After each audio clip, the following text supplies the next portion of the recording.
Hello and welcome to this issue of Motive Garage. Now if you're a long-time viewer of our project budget supercar, you'd know that all of the mods to our R32 GT-R have so far been all about performance. Now it's not an ugly car by any means, that's for sure, with all the N1 body additions. It has a carbon bonnet and headlight duct for the track, but everything's been functional and the exterior and interior, well, they've been a little bit neglected. The exterior is starting to look a bit tired and the interior is, well, it's completely standard. So we've decided with the car now being a true, legit 10-second street car, it's time to make things look a little bit nicer. But we want to stay true to our mantra of being a budget supercar, so let's see what we come up with. The easiest way to modernise the interior of a car and keep a factory finish and feel is to take one from a later model vehicle. In this case, the obvious choice was the R34 GT-R. You can see the front seats look more modern, have more support, and the material is pretty cool. We know the front seats bolt in, but what about the back seats? Will they bolt into an R32? Well, there's only one way to find out.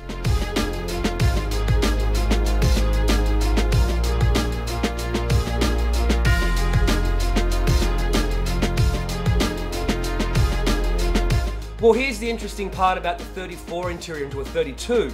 The bottom seat doesn't fit at all, and that's purely due to the shape of the floor. However, the top section, well, kind of does fit.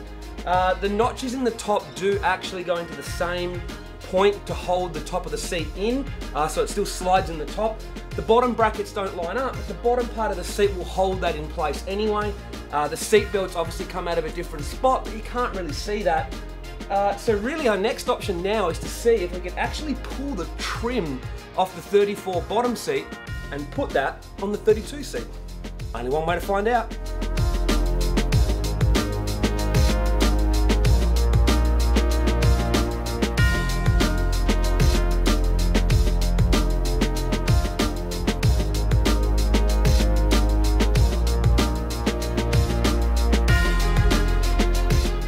Okay, so we pulled the trim off the R34 back bottom seat to see how close it was to the 32 one.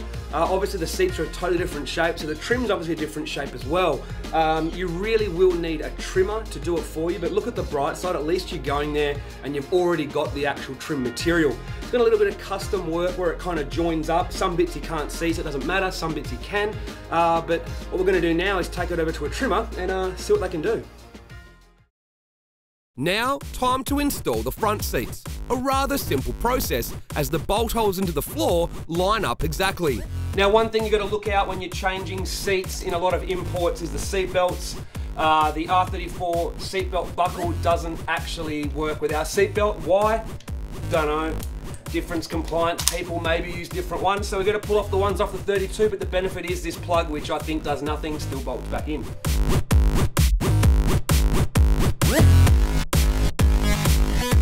We then had our seats re-trimmed by the guys at Exotic Trim in Silverwater. They used pieces of the R34 GT-R material along with some other material they had in stock and custom stitched it all together onto the R32 GT-R seat bases.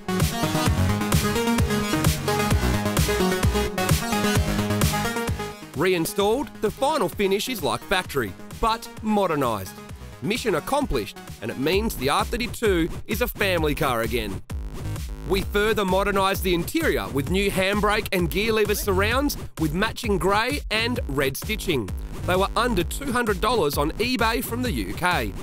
We also added a couple of gauges. We had no boost or fuel pressure gauges in the car, so they were really quite needed. And they make the car still period correct. We also brought the car into the future with the addition of a new head unit with Bluetooth and hands-free. Only $80 from Super Cheap Auto, so it doesn't break the bank.